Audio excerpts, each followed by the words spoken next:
আসসালামু আলাইকুম। আজকে আমরা ওয়ালামু আনাল্লাহা বিকুল্লি শাইইন আলিমা এর তারকিব করব। বাক্যের প্রথমে দেওয়া আছে ওয়ালামু। আমরা জানি ওয়ালামুর এই অংশটা হচ্ছে ফেল আর সি এর আলামতটা হচ্ছে ফাইল। ফেল পেয়েছি, ফাইল পেয়েছি, এর পরবর্তীতে আমাদের দেওয়া আছে ইন্না। আমরা জানি ইন্না, আন্না, কান্না, লাইতা, লাকিনা ও লাল্লা এগুলো হচ্ছে হুরফুল মুশাব্বাহাতু বিল ফেল।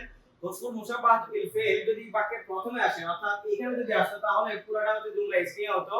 যেহেতু এটা ফেল এবং ফাইল এর পরবর্তীতে এই জুমলাটা এসেছে তাহলে এই পুরো জুমলাটাই হবে আমাদের হচ্ছে জুমলা ইসমিয়া। জুমলা ইসমিয়া হয়ে আগে যেটা ফেল আছে এরপর হচ্ছে ফাইল আছে তার পরবর্তী যে অংশটা আছে সেটা পুরোটা হচ্ছে মাফউলে বিহি হয়ে যাবে। এখন এটা যেহেতু বাক্যের মাঝখানে আসছে এই জন্য এটা জুমলায় ইসমিয়া হয়ে আগের যে অংশটা আছে সেটার সাথে মিশে যাবে। তাহলে ইন্না হচ্ছে হরফুল মুশাব্বাহাতু বিল ফেল। আমরা জানি হরফুল মুশাব্বাহাতু বিল ফেল এর পরবর্তীতে স্বাভাবিকভাবে দুটো অংশ আসে।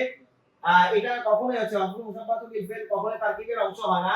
এর প্রথম অংশটাকে বলা ইসমি ইন্না আর বাকি অংশ যেটা আসে সেটাকে বলা খবরে ইন্না। আমরা এই ইন্নার পরবর্তীতে একেবারে কাছে যেটা আছে সেটাকে বলা ইসমি ইন্না। এর পরবর্তী যে অংশটা আছে সেটাকে বলা খবরে ইন্না। তাহলে আমাদের এখানে দেওয়া আছে বি বা বা কাফলা মুআউযু মুসকালা রুবা শামিনা রাফি আনা ওয়া হাত্তা ইলা এগুলো হচ্ছে হরফুল জার। হরফুল জারের পরবর্তী যে অংশটা আছে সেটাকে বলা হয় মাজরুর। আমরা জানি হরফুল জারের পরবর্তী যে অংশটা আছে সেটাকে বলা হয় মাজরুর। জার মাজরুর মিলে স্বাভাবিকভাবে আমাদের হয় মুতাআল্লাক। এখন আমরা জানি কুল্লু শব্দটা হচ্ছে মুদাফ আর দ্বিতীয় যে শব্দটা আছে শাইইন শব্দটা হচ্ছে মুদাফ ইলাইহি। এখন আপনি প্রশ্ন করবেন যে আমরা জানি নাকিরার পরে যদি মারফা আসে তাহলে প্রথম অংশটাকে বলা হয় মুদাফ, দ্বিতীয় অংশটাকে বলা হয় মুদাফুন ইলাইহি। সেই মারফাটা হচ্ছে তিন ভাবে হতে পারে, নাকিরা আলিফ লাম যুক্ত শব্দের মাধ্যমে হতে পারে, দমির মাধ্যমে হতে পারে এবং হচ্ছে আলামের মাধ্যমে হতে পারে। কিন্তু এখানে তো নাকিরা দেওয়া আছে তাহলে নাকিরা পরে নাকিরা যদি আসে তাহলে হয় মাউসুফ সিফাত।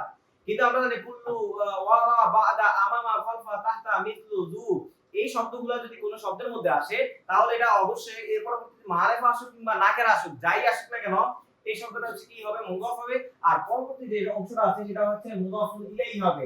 আমরা জানি মুদাফ আর মুদাফ ইলাইহি মিলে বাক্যের একটা অংশ হয়, এটা কখনোই পরিপূর্ণ অংশ হতে পারে না। যদি এটা বাক্যের প্রথমে থাকে তাহলে এটাকে বলা হয় মুবতাদা, মুবতাদার পরবর্তীতে যদি থাকে তাহলে এটাকে বলা হয় খবর। যদি ফেলের পরবর্তীতে আসে তাহলে এটাকে বলা হয় ফাইল, ফাইলের পরবর্তীতে যদি আসে তাহলে এটাকে বলা হয় মাফউলে বিহি। আর হরফে জারের পরবর্তীতে যদি আসে তাহলে এটা